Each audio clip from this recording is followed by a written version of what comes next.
Kakadosh, Boker Or. We are in Mishnah Yomi, Masechet Kiddushin, Perek Gimel, chapter 3, Mishnah Chet and Tet, 8 and 9. Just like we mentioned in the previous Mishnah, that a father is going to be believed to who he got his daughter married off to, whether it's talking about a Ktana or a Nara, which is basically a minor, a girl under Bat Mitzvah, or a Nara, which is a girl from 12 to 12 and a half. The Mishnah is going to come and teach us other things as well. Kidashti et biti. A father that comes and he says, I got my daughter married off. Or he says, I married her off and I divorced her, right, when she was a ktana. Vari ktana, and she's still a ktana or a nara. Ne'eman, he's going to be believed. Meaning, the second that he came and he said that he married her off and then he divorced her, right, that means he got her divorced from that husband, right, and he's allowed to accept the Kiddushin, the get. So therefore, now she's not allowed to get married to a Kohen.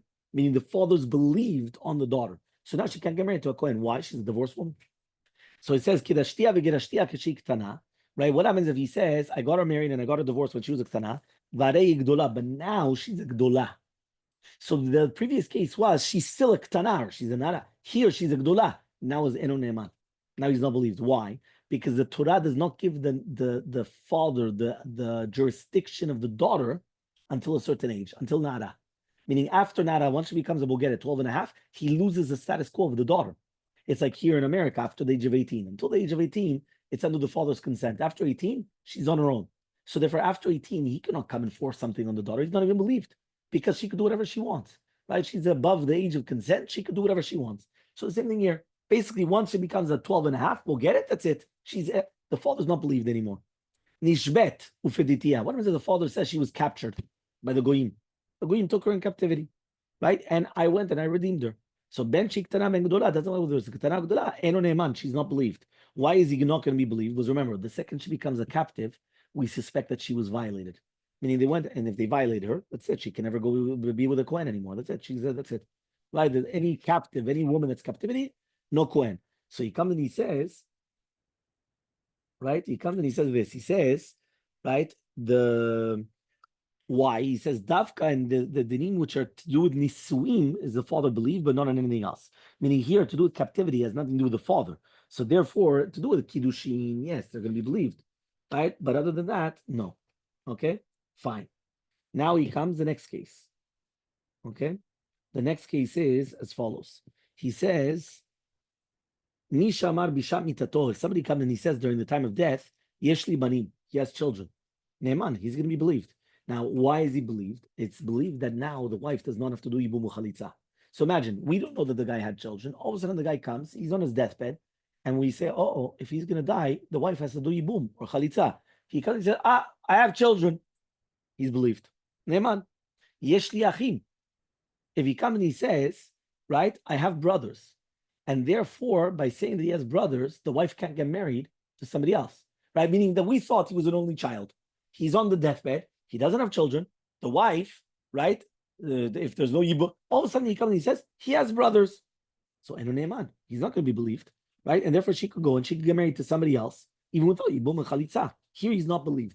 Now again, the reason why is because here, since we don't know about it, and she has a chazakah that she doesn't need to do yibum, so he's not believed to go against that chazakah. In the previous one, that a person comes and he says yeshli banim, that he's going to be ben ne'eman, right? He comes and he says, we're talking about a case also that we don't know that he has children, and right? And he says, so therefore, since this woman is not in a chazakah that she needs yibum, and even without that, she would have got married without that. So meaning that in the previous case, there was two things. We didn't know that he had children. We didn't know he had brothers. So anyway, if he would have died, she would have got married to whoever it is. So now that he says he has children, even more, get married to somebody else because you don't have to do yibum. It was strengthening the chazakah. Here, it's going against the chazakah. Because she was able to get married to anybody. Also, he said, no, I've got brothers. All of a sudden now she can't get married. So that's why he said, no, he's not going to believe.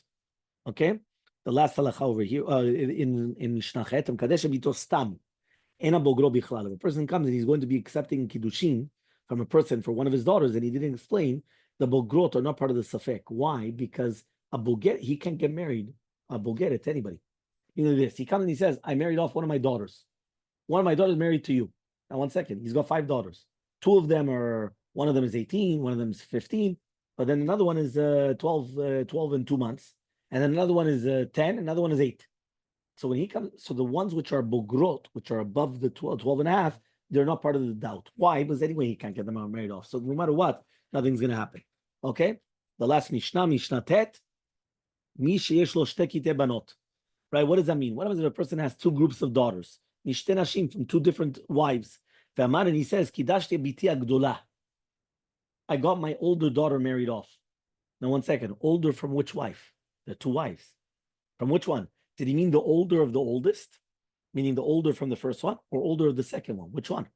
So he says, V'ni yodea, I don't know if it's gdola shebegdolot, or gdola shebektanot, or aktana shebegdolot. When I say I got my older daughter, maybe it's also the second daughter, because remember, he had 4 children, 2 from the first wife, 2 from the second wife. When he says my older, it could mean the older from the first wife, the older from the second wife, or the younger from the first wife, because she's older than these two. But for sure, the youngest one is not a doubt, because the youngest one is not the older one. So that's for sure not. So the youngest of the 4 for sure is not a doubt. But the other ones have a doubt, right? Kulana surot, everyone's prohibited except for the youngest of the 4. Everyone's prohibited. These are the words that Rabbi made. Rabbi Yosef says, no, everybody's permitted, except for the gdolash v'gdolot, except for the eldest one. Because when he said the eldest, it's mamash only the eldest. Okay? Right? Fine. He says a chazakah that a person will never put anybody into a safek. So therefore, when he said gedolah, for sure it meant like the eldest one. Okay, fine. Next case, kidashte biti aktana. I got my daughter married and she's a ktana. I didn't know which one of the ktana shvektanot, or ktana shvekdolot, or gdolot shvektanot. She ktana min ktana shvekdolot. Now the opposite case, I said the younger one. Now again, there were 4 children, 4 girls, 2 from the first wife, 2 from the second wife. When he said the younger one, is the younger one of the older one, the younger one of the younger 2, like of the second wife, or this one that she's the younger one of the other 2. So you have the same thing. So he says over here, Kulan asurot, except for the eldest.